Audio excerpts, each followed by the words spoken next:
Joining us now is Dr. Paul Craig Roberts. He's the former Assistant Secretary of the U.S. Treasury, and he's also the former Associate Editor and columnist with the Wall Street Journal. Dr. Roberts, we're going to talk about so many things today, but I do want to start off with this article that you and Dave Kranzler put together. You were talking about the mechanics of how the gold market is rigged, et cetera. Can you talk about that for the global audience, for anyone who may have missed it? Well, I can try, yes. It's easiest if you have the article in front of you, Eric, because it shows the supply and demand graphs that prove the point. But what we do know about gold and silver is that the demand for possession of the physical metal, for the actual gold and silver bullion, is extremely high and has been very high for some time and has been growing strongly. We also know that there are supply constraints because we know, for example, that right now, currently, as we talk, the U.S. Mint has had to suspend sales of Silver Eagles because it can't meet the demand. It can't get enough silver to mint the coins to meet the demand for them, and this is the second time in the last 9 months, previously it was last November, that the U.S. Mint had to suspend sales of silver coins because it couldn't meet the demand. We know that for the first 5 months of this year, the U.S. Mint had to ration the sales of the coins, and Reuters, the news agency, reported that since the year 2013, the U.S. Mint has had to ration sales of Silver Eagles 18 months, which is almost the entire period. And we see the same thing in Canada, where Canada had to ration the sales of silver maple leafs, where Canada reports that the sales of their silver and gold maple leaves are very strong and rising. And if we just look at the last quarter, in Canada, the sales of their coins were up 8.5% over the previous quarter. We see massive withdrawals from the GLD Gold Trust in the United States. We see massive sales from the Shanghai Gold Exchange. We see that India's imports in the first quarter of this year of silver is up 30%. Wherever you look, you see a massive demand for hands-on gold and silver, for the real stuff. It's everywhere. And yet we know that the mints can't meet this demand. We know that the mines' output is falling because, for mysterious reasons, the price is falling. And so the mines can't cover their production costs at the lower price, and they cut back. So here is the mystery for an economist, for the law of supply and demand. We have massive increase in demand, which means the price should be extremely high. We have supply constraints, which means the price should be high. And yet, what have we seen since, for example, 2011, when the price of gold went over $1,900 an ounce? What we've seen is consistently falling prices for gold and silver for the last 4 years.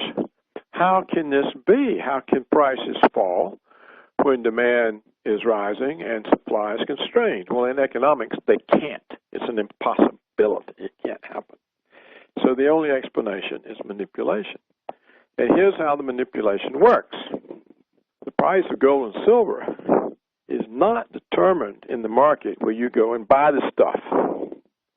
It's determined in a futures market where paper contracts representing gold and silver are traded, but the contracts are settled in cash. And so it's kind of a fraudulent market. And because the settlement of the contracts is in cash, there's no risk to selling naked shorts. That is an uncovered contract. When you sell a contract in the gold silver market, it's a promise to deliver the amount of gold or silver in the contract. But the people selling those contracts don't have any gold or silver to deliver. And they get away with this because the people who buy the contracts don't want gold or silver. Either they're speculating on the price and are going to close out their holdings before delivery date, or they're hedge funds who use gold or silver futures in order to manage various performance ratios, like the Sharpe ratio, which has to do with their risk and return ratio. So these contracts are used for managing a position to show that their Sharpe ratio is sound so that they can sell their funds to investors. And they're used by speculators, but nobody, or hardly anybody, not more than 1 or 2% of the contracts ever stand for delivery.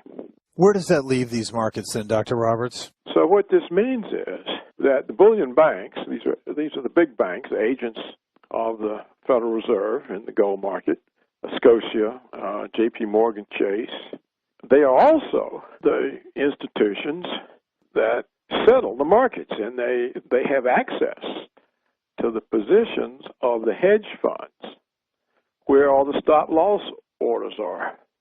So they look at that, and they see how those orders are lined up. Then they go print up as many gold or silver futures contracts as they want. They just print them. They haven't got any gold or silver to back them. They print them, and then they dump them all at once within the space of a couple of minutes into a market. They'll dump as many contracts as traded the whole previous week. And they usually pick a time when trading is very thin, almost non-existent. So that huge supply of contracts hits the market. Suddenly, down goes the price in the futures market.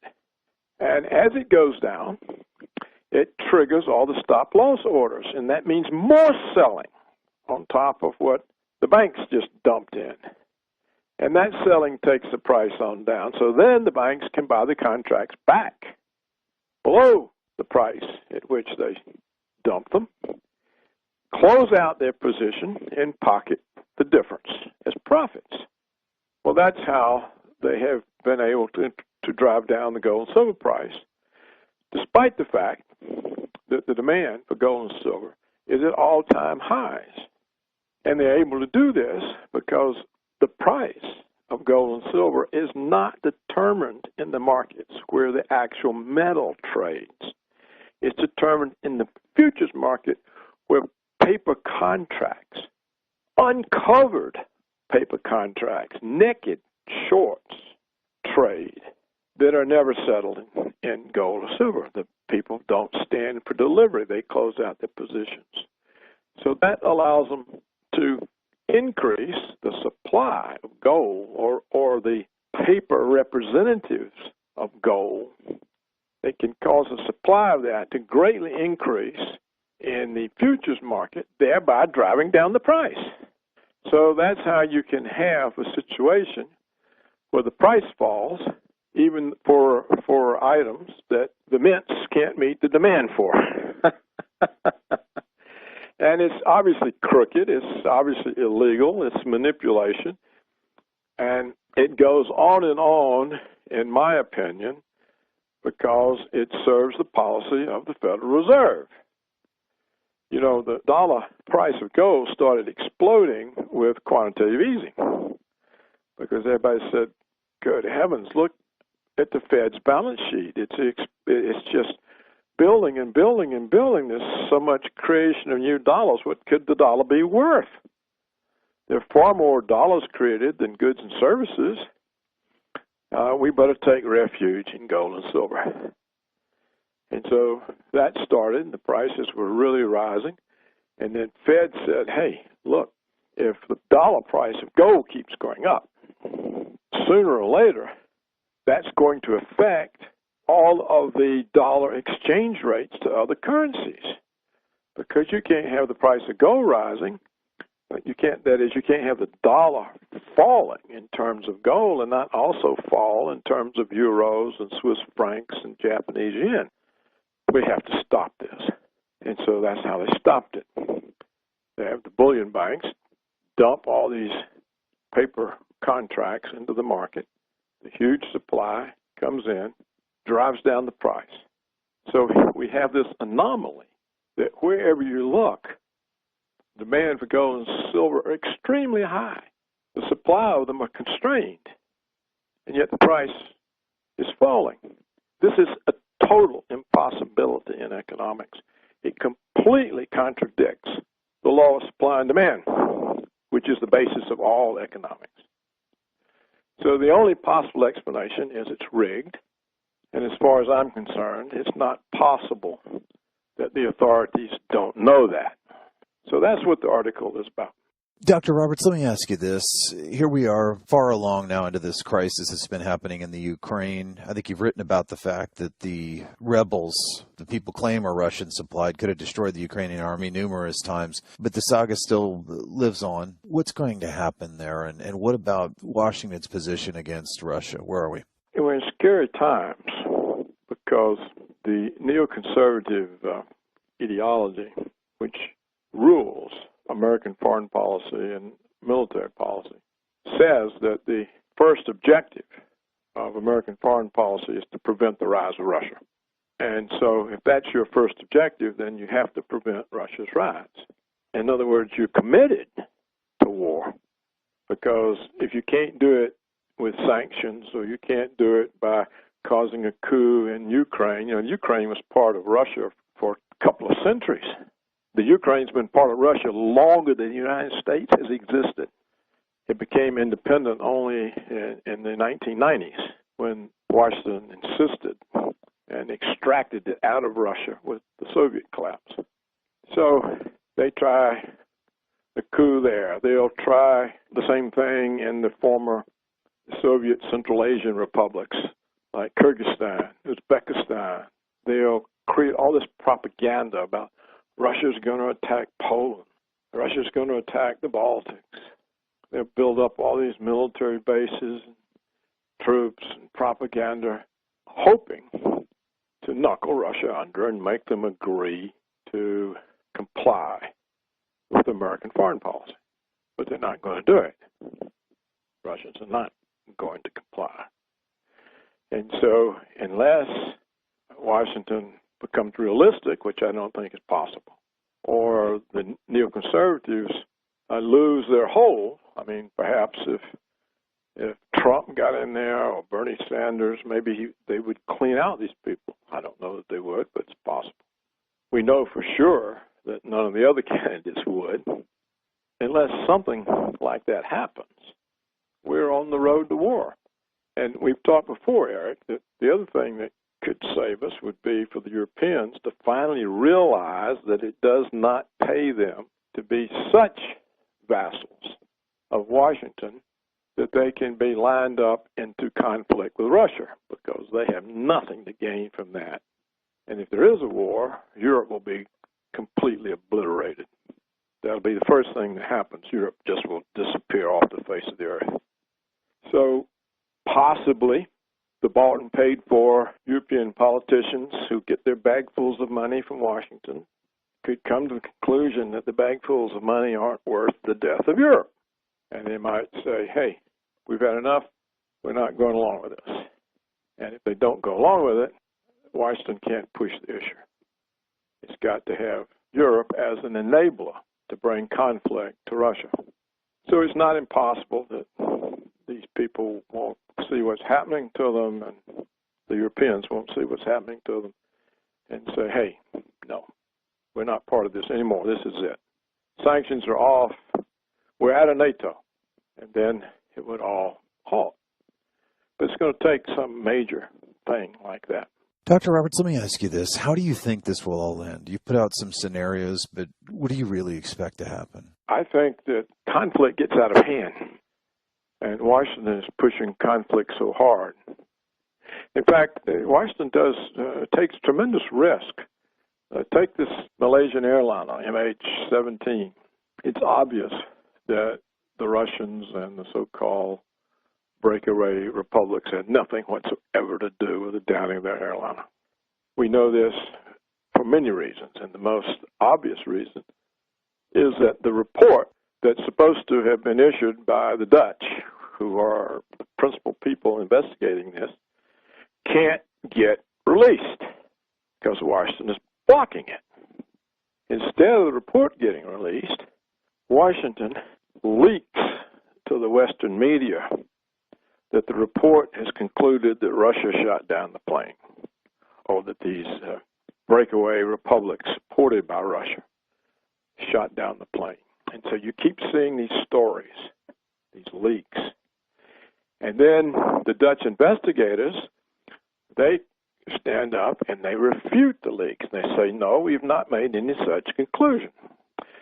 But the denials don't get the coverage that the accusations get. And so Washington is sort of getting more and more people to think the Russians are involved because they leak what they claim is the report, but they won't allow the report to be released. And now what are they doing? Washington says, oh, now we'll really set the Russians up.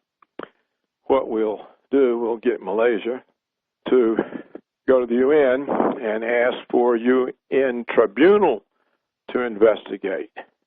And this will come before the Security Council, and Russia will have to veto it because Russia will know that it's a setup, that it's going to be a show trial of Russia to find them guilty. They know that, so they'll have to veto it. And when they veto it, we can say, see, they're afraid of the truth. They're against justice for the Malaysians, blah, blah, blah. And that's exactly what happened. It's exactly what's happened. So when you see Washington this determined to create an environment based entirely on lies, then you have to assume that the risk of war is extremely great because there's no restraint on Washington. They've no restraint. And I think Washington is making the mistake of interpreting the Russian diplomacy, Putin's diplomacy, as weakness. Because Washington doesn't use diplomacy, it uses coercion. It uses force. It doesn't negotiate, it gives orders. It puts pressure, it puts sanctions. It uses force. And the Russian response has been, let's talk about this. So look, here's our point of view. What's your point of view? How can we come to some sort of resolution of this? And Washington looks at that as a weakness. So they're convinced that Russia is weak and won't fight and will eventually back down and be knuckled under. Well, that's a mistake. They will not. So that's how you get wars. You see what I'm saying? It's not, Washington is making all kinds of miscalculations. And they're so used to lying and getting away with it. Look, you remember Saddam Hussein's weapons of mass destruction? Colin Powell, the former four-star general, the chairman of the Joint Chiefs of Staff, the Secretary of State, and he goes to the UN and lies through his teeth. Now, who's ever paid any consequences for that? Nobody. Colin Powell later said, I didn't realize how badly I was being used, and I'm ashamed of it, and I regret it, and it's a blot on my career, but I didn't know the bastards would treat their own Secretary of State that way, giving me all this false information to take to the UN. But the UN has never called Bush or the Bush administration up there or the American ambassador and said, what in the world? How dare you? How dare you? They've never done anything about it. We know for a fact now that Saddam Hussein had no weapons of mass destruction. Even George W. Bush himself has now admitted that. And yet nothing has been done about the fact that we destroyed an entire country, killed 1 million people, displaced 4 million, all sorts of people, maimed, orphaned, widowed, birth defects everywhere from the ordnance that the Americans used. But nothing happens. There's no consequences. So Washington says, well, we can tell any lie we want, but nobody does anything about it. The idiot Americans believe them. They believe these lies. No matter how many times we tell them lies, and it turns out they're lies, they believe the next one too. Well, that makes a government reckless. It's arrogant, hubris. Well, that's not the way you want to be with the Russians. They're not any kind of a easy knockover. Just go ask Adolf Hitler or Napoleon. Mucking around with them this way is a surefire guarantee of war.